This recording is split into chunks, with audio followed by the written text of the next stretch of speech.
Pemirsa, ada dugaan malpraktik orang tua seorang pasien mendatangi sebuah rumah sakit di kawasan Sunter, Tanjung Priok, Jakarta Utara pada Senin sore. Mereka menuntut pertanggungjawaban atas kelalaian yang menewaskan anak mereka.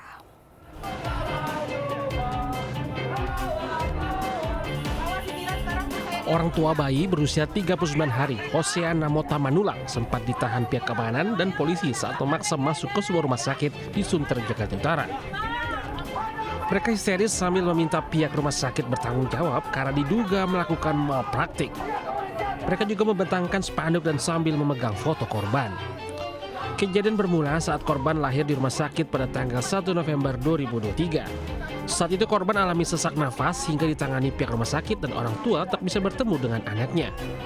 Setelah dirawat selama 4 hari, korban dinyatakan kondisinya sudah membaik hingga boleh dibawa pulang. Namun pada tanggal 5 November, korban alami demam dan buang air besar berdarah hingga langsung dibawa kembali ke rumah sakit tersebut.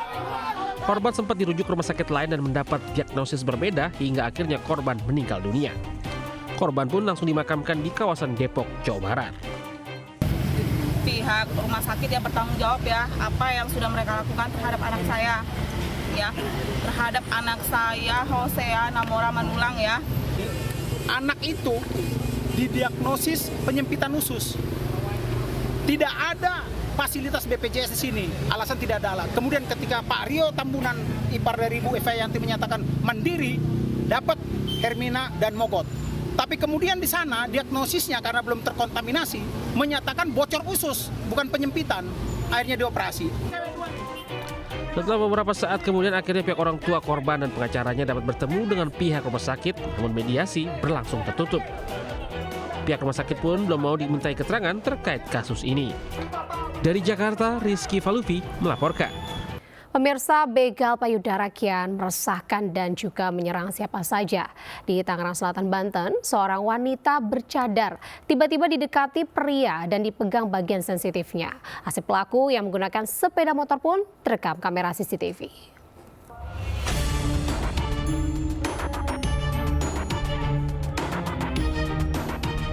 Begal payudara yang menimpa seorang wanita bercadar di Jalan Lele Pamulang, Tangerang Selatan, Banten, terlihat dari rekaman kamera pengawas. Pelaku yang saat itu sudah membututi korbannya ini langsung meraba bagian payudaranya saat situasi lingkungan tengah sepi. Korban berteriak dan langsung mengejar pelaku, namun kencangnya laju kendaraan pelaku membuat korban dengan cepat kehilangan jejaknya. Atas kejadian ini, korban pun mengalami trauma yang mendalam dan takut jika berpergian keluar rumah sendirian. Atas kejadian tersebut, korban pun telah melaporkannya ke Mapolres Tangerang Selatan. Jadi begitu jalan sebentar, dia nyalip saya. Begitu sampai di tempat kejadian, beliau berhenti, pelaku berhenti. Saya sempat bertanya, kenapa bang? Dia sempat jawab, salah jalan bu, katanya. Karena dia mundur memotong saya, jadi otomatis saya nunggu dia berhenti, muter balik dulu. Begitu pas muter balik kita sejajar, langsung kejadian. Korban berharap pelaku dapat segera ditangkap. Apalagi aksi begal payudara kian meresahkan tanpa memandang siapapun korbannya. Dari Tangerang Selatan, Banten, Nunung Purnomo melaporkan. Pemirsa, petugas imigrasi menangkap seorang wanita warga negara asing WNA asal Tiongkok yang masuk tanpa izin ke Indonesia. Ia juga diketahui residivis kasus narkoba yang nekat memalsukan identitasnya demi membuka gerai salon kecantikan. Mengenakan baju tahanan imigrasi TN, wanita WNA asal Tiongkok tertunduk malu saat diamankan petugas imigrasi kelas 1 TPI Jakarta Utara di sebuah ruko di kawasan Penjaringan.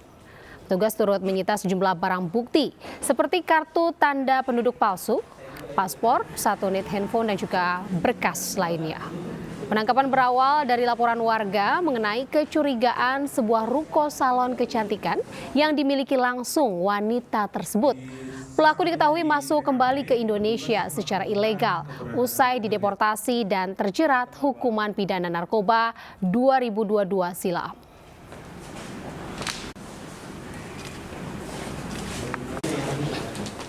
11 mobil yang terparkir di kantor KPU Kota Semarang dirusak oleh orang tak dikenal. Perusakan dilakukan dengan menggores bodi mobil menggunakan benda runcing.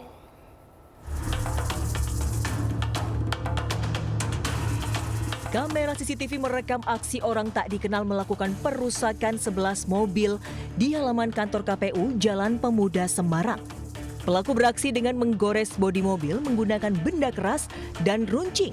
Hasil pemeriksaan dari 11 mobil yang rusak, 4 diantaranya merupakan mobil dinas milik komisioner KPU dan 7 lainnya mobil pribadi.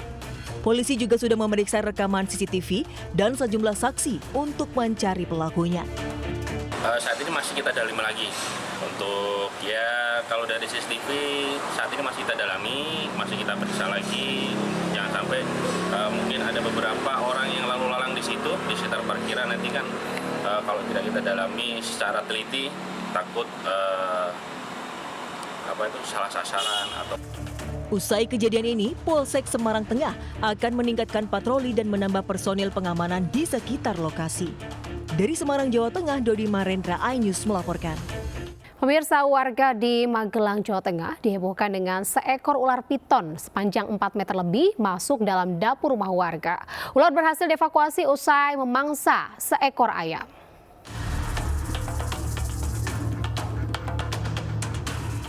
Beginilah detik-detik seekor ular piton dengan panjang 4 meter lebih yang baru saja memangsa seekor ayam masuk ke dalam celah dapur milik warga di Dusun Ngadiwinatan 2, Kecamatan Borobudur, Magelang, Jawa Tengah. Pemilik rumah yang tengah memasak pun terkejut dan langsung melapor ke petugas Forum Pengurangan Risiko Bencana FPRB Borobudur. Diketahui proses evakuasi ular piton berlangsung selama 10 menit dan melibatkan 2 orang personil FPRB. Bu, ada ular. Mana itu di situ? Saya kan nengok di situ benar. Ada ular itu. Itu saat itu udah makan ternak atau belum? Udah. Ternaknya makan ibu? Ayam, iya. Berapa yang dimakan, Bu? Kalau yang tahu baru ini toh, tapi yang kemarin-kemarin itu ada bebek.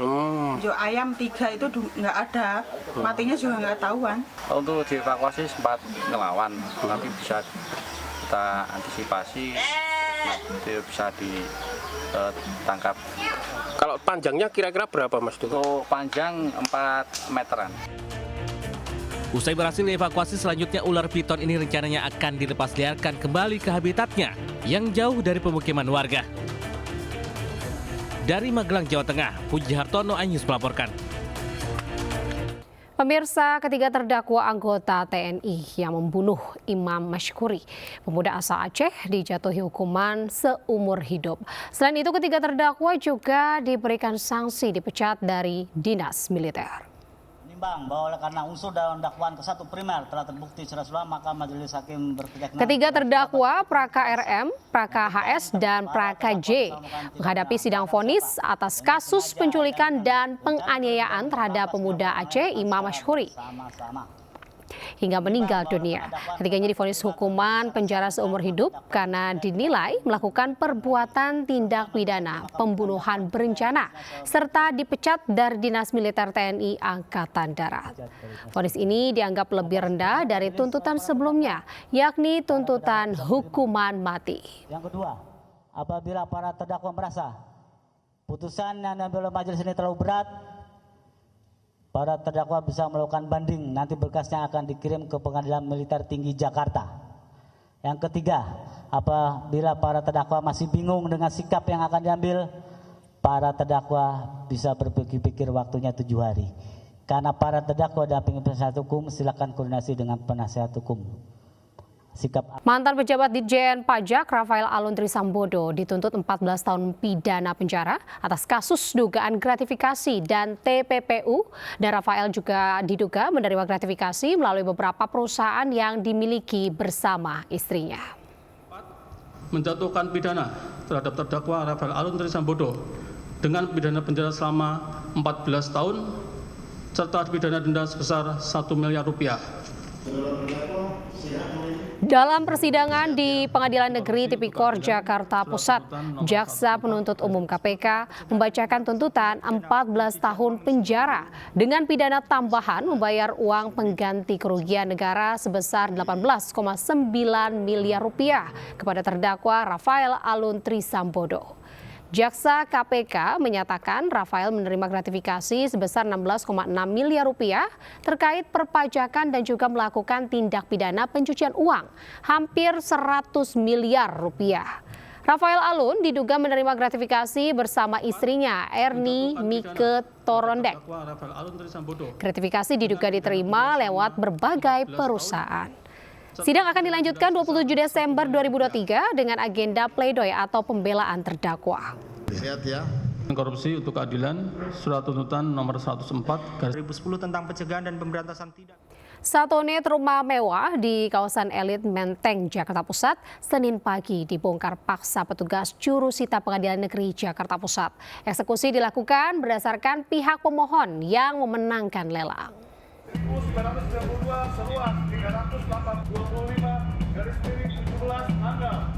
Petugas jurusita Pengadilan Negeri Jakarta Pusat bersama petugas gabungan TNI Polri menyatroni rumah mewah di kawasan elit Menteng, Jalan Lombong, Jakarta Pusat. Meski petugas jurusita telah membacakan surat permohonan eksekusi di depan rumah, namun kondisi rumah yang terkunci dan tak ada penghuni yang keluar, petugas terpaksa membongkar paksa pagar rumah. Petugas melanjutkan proses eksekusi setelah menemui penjaga rumah tersebut, sesuai dengan ketentuan putusan Pengadilan Negeri Jakarta Pusat. Kita laksanakan dengan berjalan lancar terkait dengan perkara ya, terkait eksekusi hari ini adalah penetapan nomor 36/2018 pihak di sini antara PT Bank Bumi Arta Tbk di sini selaku pemohon eksekusi melawan Mirlani Santoso sebagai termohon eksekusi. Artinya bahwa PT Bank Bumi Arta Tbk adalah selaku pemenang lelang. Ya. Dalam eksekusi yang telah berlangsung, petugas mengeluarkan seluruh barang milik penghuni lama. Di Jakarta Pusat, Rani Sanjaya melaporkan. Satuan Polisi Pamong Praja, Kecamatan Tanjung Priok, Jakarta Utara, merazia sejumlah pemerlu pelayanan kesejahteraan sosial di sejumlah kawasan di Sunter, Jakarta Utara. Razia diwarnai kejar-kejaran hingga tangisan air mata sejumlah PPKS saat diamankan petugas.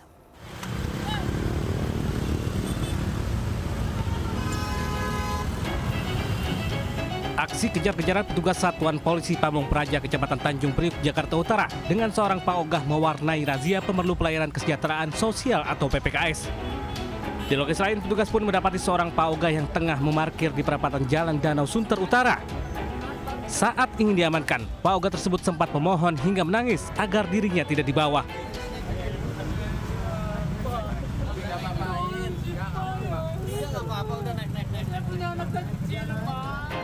Razia digelar berdasarkan laporan masyarakat yang resah akan keberadaan paogah yang mengganggu pengendara. Hari ini kita melakukan kegiatan operasi penjangkauan PPKS di Kecamatan Tanjung Priok. Di sini sudah terjadi 4 PPKS, yaitu paogah yang melakukan operasi di tikungan-tikungan ataupun perempatan-perempatan jalan. Sebanyak 4 orang PPKS yang terjaring razia ini dibawa ke tempat rehabilitasi Suku Dinas Sosial Jakarta Utara untuk dibina dan diberi pelatihan keterampilan. Dari Jakarta, Rizky Falufi, iNews melaporkan. BEM UGM memberikan gelar Presiden Joko Widodo sebagai nominasi alumnus yang paling memalukan. Menanggapi hal tersebut, Presiden Joko Widodo mengingatkan seluruh pihak tetap beretika dan sopan santun dalam menyampaikan kritik.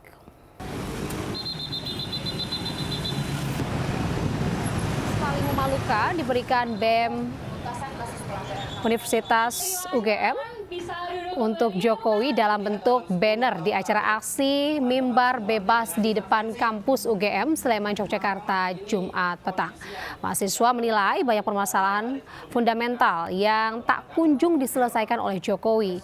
Di antaranya pemberantasan korupsi, merosotnya demokrasi, polemik Mahkamah Konstitusi dan juga politik dinasti.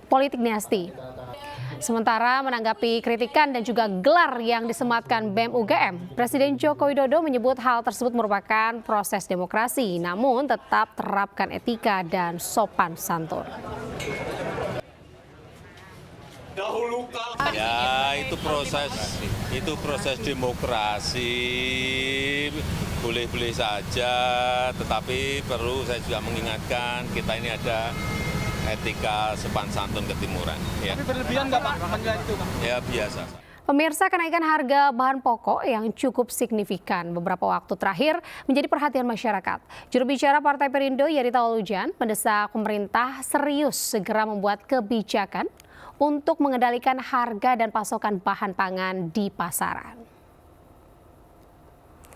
Harga bahan pangan di pasaran kian melonjak tinggi, bahkan harga cabai menyentuh Rp140.000 per kilogramnya. Tidak hanya cabai, harga daging sapi rata-rata secara nasional pun mencapai Rp134.000 per kilogram. Kenaikan harga bahan pangan ini membebani masyarakat karena harus merogoh kocek lebih dalam untuk memenuhi kebutuhan sehari-hari. Partai Perindo menuntut pemerintah segera bergerak mengendalikan pasokan serta harga bahan pangan di pasaran.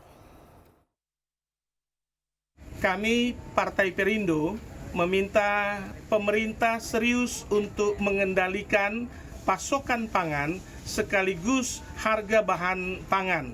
Karena sampai hari ini, contohnya cabai merah itu naik terus harganya. Tidak pernah turun di bawah angka Rp70.000 per kilogram. Pemirsa, nasi rawon biasanya dihidangkan dalam bentuk kuah. Namun di salah satu rumah makan di Surabaya, Jawa Timur, nasi rawon dihidangkan dengan nasi goreng. Penasaran kan seperti apa rasanya? Berikut adalah liputannya untuk Anda.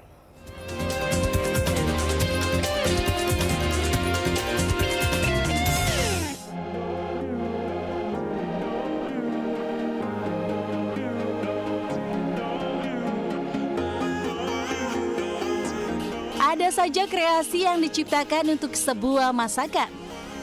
Ya, nasi goreng makanan yang digemari masyarakat Indonesia. Tapi di salah satu kafe di Surabaya, Jawa Timur, nasi goreng dipadu dengan bumbu rawon. Proses memasaknya sama dengan bikin nasi goreng pada umumnya. Siapkan dulu bumbu dasar seperti bawang merah, bawang putih, ketumbar, merica, serai yang dihaluskan. Nah, yang utama adalah bumbu rawon kaya rempah kluwek. Inilah yang membuat nasi goreng rawon lebih gurih dan lezat.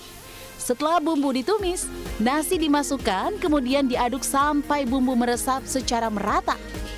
Jangan lupa tambahkan daging sapi. Agar lebih nikmat, nasi goreng rawon dikasih topping telur asin. Nasi goreng ini sudah banyak diminati masyarakat karena rasanya yang unik. Cita rasa yang kaya rempah bikin benar-benar ketagihan untuk mencicipinya lagi dan lagi. Biasa ya, nasi goreng merah, nasi goreng Chinese. Kalau ini sih unik sih, rasa makan kayak makan rawon tapi versi lebih gampang dinikmati karena kan kering ya, jadi nggak repot, nggak berat. Di sini kan pakai bumbu rawon, ada telur asinnya, ini sih yang paling bikin beda. Pokoknya mantap. Kita mau nyatuin antara modernisasi sama tradisional masakan. Rasanya gimana ini? Lebih ke rawon, gurih, asin sama bumbu rempahnya keluar. Nah, untuk menikmati satu porsi nasi goreng rawon ini, Anda perlu merogoh kocek Rp35.000 saja. Tapi Anda juga bisa loh membuatnya sendiri di rumah. Dari Surabaya, Jawa Timur, Rahmat Ilyasan, iNews melaporkan. Pemirsa, demi menghidupi keluarga, para nelayan di Cihara, Lebak, Banten rela bertaruh nyawa memburu lobster di tengah gelombang tinggi. Para nelayan menjual lobster hasil tangkapan seharga Rp300.000 per kilogramnya.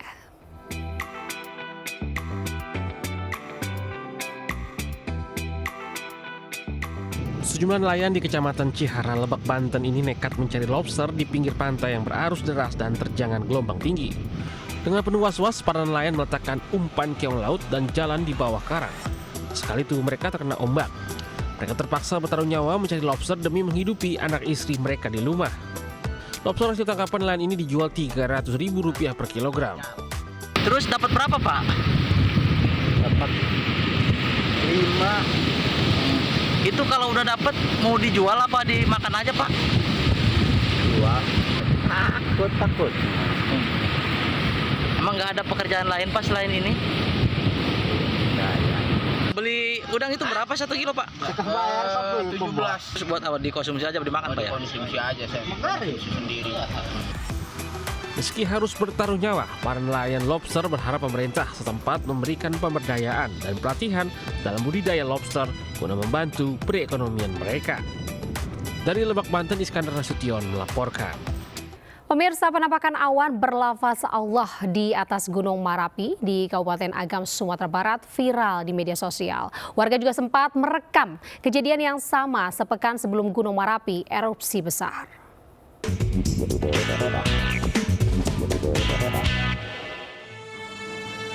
Masya Allah, pagi ini. Video amatir merekam pemandangan yang menarik dan indah, yakni gumpalan awan berlafaz Allah di atas Gunung Marapi di Kabupaten Agam, Sumatera Barat. Video berdurasi kurang dari 1 menit ini pun viral di media sosial. Diketahui peristiwa langka ini terjadi pada pagi hari di mana dengan kondisi langit biru cerah dan berlangsung selama 10 menit. Awan berlafaz Allah ini muncul di antara 2 gunung Singgalang dan Marapi. Saya melihat gumpalan awan yang berbentuk lafaz Allah. Masya Allah, saya melihat salah satu tanda kebesaran Allah. Saya merasa takjub atas pemandangan itu. Ada sekitar kurang lebih 10 menit saya berdiam diri sambil menatap. Dan setelah itu baru saya balik ke kamar, mengambil handphone dan merekam video tersebut. Diketahui sebelum Gunung Marapi erupsi, 2 warga juga sempat mengabadikan penampakan awan berlafaz Allah di langit di atas Gunung Marapi. Dari Bukit Tinggi, Sumatera Barat, Wahyu Sikumbang, iNews melaporkan. Full Gospel Businessman Fellowship International bertajuk Impactful Life Never Give Up digelar di Pontianak, Kalimantan Barat.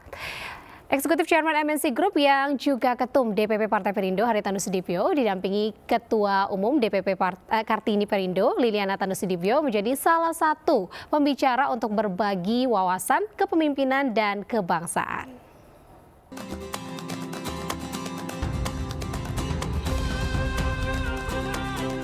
Eksekutif Chairman MNC Group Haritanu Sudibyo bersama Eksekutif Chairwoman MNC Group Liliana Tanu Sudibyo hadir dalam kegiatan Full Gospel Businessmen's Fellowship International yang digelar di Pontianak, Kalimantan Barat. Bertema Impactful Life Never Give Up, HT berbagi wawasan seputar kepemimpinan dalam bangsa dan negara. HT meyakini sosok pemimpin yang tepat harus memberikan dampak yang positif bagi masyarakat, salah satunya melalui politik pelayanan. Saya rasa kita tahu kan ada istilah servant leadership, itu leadership yang melayani dalam perspektif apapun, sebagai pemimpin bangsa, sebagai pemimpin partai politik, sebagai pemimpin organisasi, pemimpin perusahaan, grup, ya, atau juga pemimpin di rumah tangga. Ya, kalau suami kan kepala rumah tangga. Jadi servant leadership itu bisa diterapkan di semua aspek kehidupan kita dalam posisi apapun. Prinsip mau melayani untuk masyarakat menjadi salah satu karakter yang kerap digaungkan HT ketika berbagi pandangan arti sebuah pemimpin di berbagai tempat. Dari Pontianak, Kalimantan Barat, Esra Ambarita, Rikonaldo, iNews melaporkan. Indonesia International Taekwondo Federation kembali menggelar kejuaraan junior taekwondo setelah terhenti akibat pandemi. Dalam kejuaraan ini, putra-putri Wamenparekraf Angela Tanu Sudibyo, Theodore Maximilian dan juga Madeline Eleanor ikut menjadi peserta kompetisi. Kejuaraan junior taekwondo digelar di Sekolah Regina Pacis, Jakarta Barat, yang diikuti oleh puluhan anak-anak berusia 7 tahun hingga 12 tahun. Di antara anak-anak ini putra dan putri Wamenparekraf Angela Tanu Sudibyo, yang juga Wakil Ketua Umum Partai Perindo Bidang Ekonomi Digital dan Kreatif, ambil bagian sebagai peserta. Theodore Maximilian Darmajaya, putra sulung Angela Tanu Sudibyo, bertanding di kelas sabuk biru, sementara Madeline Eleanor Darmajaya bertanding di kelas sabuk hijau. Keduanya bersama peserta lain tampak antusias saat menunjukkan jurus dan teknik taekwondo di depan juri. Angela yang setia mendampingi putra-putrinya bertanding selama kompetisi berlangsung nampak bangga ketika melihat keduanya naik ke podium untuk menerima medali. Saya sebagai orang tua tentunya bangga Madeline bisa mengikuti suatu kompetisi. Jadi Madeline ini udah cukup lama ya, beberapa tahun belakangan ini menekuni taekwondo, salah satu cabang olahraga bela diri. Dan saya melihat kompetisi seperti ini nih sangat baik sekali untuk pertumbuhan seorang anak, bagaimana dia bisa belajar untuk berkompetisi dalam suatu lingkungan yang tentunya ada peraturan yang ada, begitu ya, dia harus menaati seluruh peraturannya. Ngapalin, iya. Hafalin jurusnya? Iya. Lama nggak ngafalinnya? Iya. Kalau bisa besok-besok mau ikut lagi nggak kompetisi kamu? Harus dong. Oke. Oke. Kejuaraan junior taekwondo ini digelar sebagai upaya memotivasi para peserta untuk berprestasi dan mengikuti kejuaraan taekwondo yang lebih besar. Dari Jakarta, Amrina Rida, Wildan Aulia, iNews melaporkan. Pemirsa, istri calon presiden nomor urut 3 Ganjar Pranowo, Siti Atiko Supriyanti, memberikan dukungan psikologi kepada Ganjar Pranowo sebagai bentuk persiapan menjalani debat Pilpres 2024. Debat perdana ini diperuntukkan khusus bagi 3 calon presiden.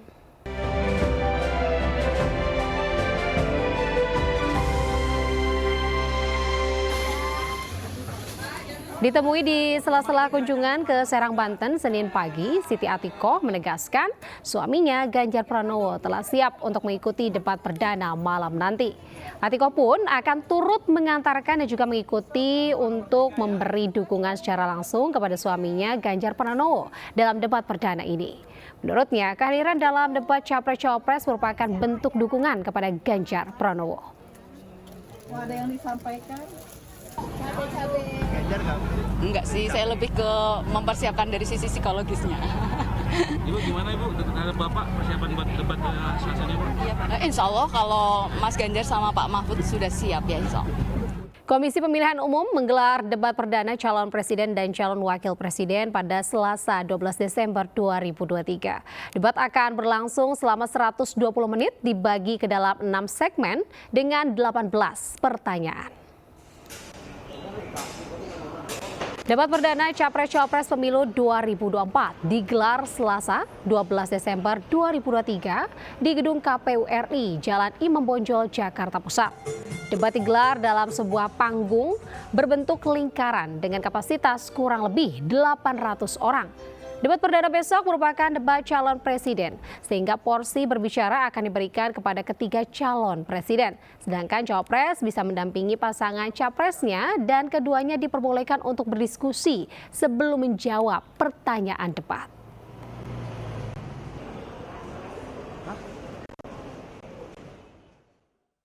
Jadi dari 6 segmen itu yang masing-masing capres diberikan kesempatan untuk menyampaikan visi misi tanpa diajukan pertanyaan, itu sesi pertama atau segmen pertama. Kemudian segmen ke-6 adalah penyampaian closing statement atau pernyataan penutup. Nah, segmen kedua, segmen ketiga, segmen keempat, segmen kelima semuanya modelnya interaksi antar calon dengan pertanyaan yang diajukan atau disiapkan oleh panelis. Pemirsa, malam ini Komisi Pemilihan Umum KPU mulai menggelar debat Capres-Cawapres Pemilu 2024. Debat pertama yang diperuntukkan khusus bagi ketiga calon presiden ini melibatkan 11 panelis dan akan disiarkan langsung MNC TV.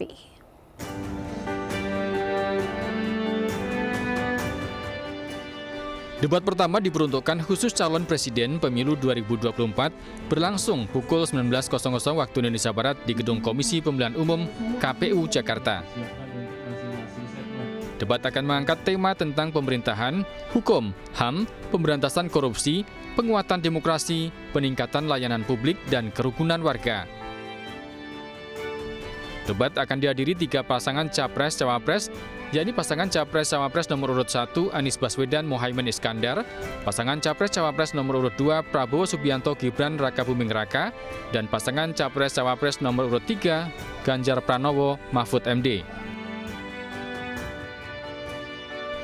Debat akan dipandu 2 moderator, yakni Ardianto Wijaya dan Valerina Daniel, dan melibatkan 11 panelis dari berbagai pakar ilmu politik, ahli hukum tata negara, dan guru besar dari berbagai universitas di Indonesia, serta mantan komisioner Komnas HAM. Tim Liputan iNews melaporkan. Calon Presiden nomor urut 1 Anies Baswedan mendatangi dialog pengusaha dengan calon Presiden RI yang diadakan Organisasi Asosiasi Pengusaha Indonesia atau APindo. Dalam dialog, Anies Baswedan menyatakan entrepreneur merupakan penggerak mesin kemajuan Indonesia ke depan. Bagaimana kita bisa menggerakkan perekonomian kita.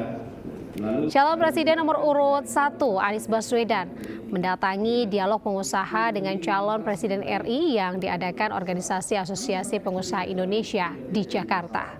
Anies diundang untuk bicara tentang program untuk para pengusaha. Dalam paparannya, Anies Baswedan menyatakan mengapresiasi kegiatan APindo yang turut berperan besar dalam perekonomian Indonesia.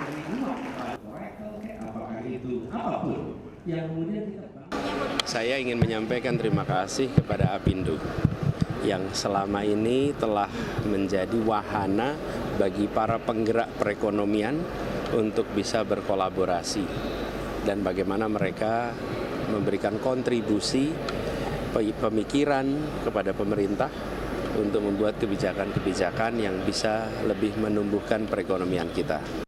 Calon Wakil Presiden nomor urut 2 Gibran Rakabuming Raka belusukan ke Pasar Rumput Setiabudi, Jakarta Selatan. Selain menyapa para pedagang, Gibran juga membagikan buku tulis kepada masyarakat. Memasuki hari ke-14 masa kampanye, Cawapres nomor urut 2 Gibran Rakabuming Raka belusukan ke Pasar Rumput Setiabudi, Jakarta Selatan. Gibran pun mengunjungi dari kios ke kios lainnya untuk menyapa para pedagang sekaligus menanyakan harga sembako di pasar. Kehadiran Gibran disambut antusias para pedagang maupun warga sekitar Pasar Rumput sembari membagikan buku tulis ke warga, khususnya anak-anak. Tidak sedikit pula masyarakat yang rela berdesakan menghampiri Gibran untuk sekedar bersalaman dan berfoto.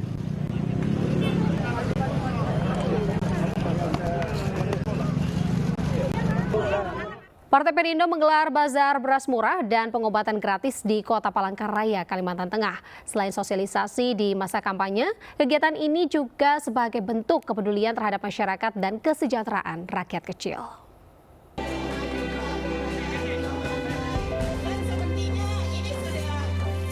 Ketua Umum Partai Perindo Hari Tanusudibyo didampingi istri Liliana Tanusudibyo disambut hangat oleh warga di halaman kantor DPW Partai Perindo Kalimantan Tengah saat melihat langsung bazar sembako murah dan pengobatan gratis. Dalam kunjungannya, HT turut berbincang dengan sejumlah warga serta memastikan program yang pro rakyat ini berjalan dengan baik.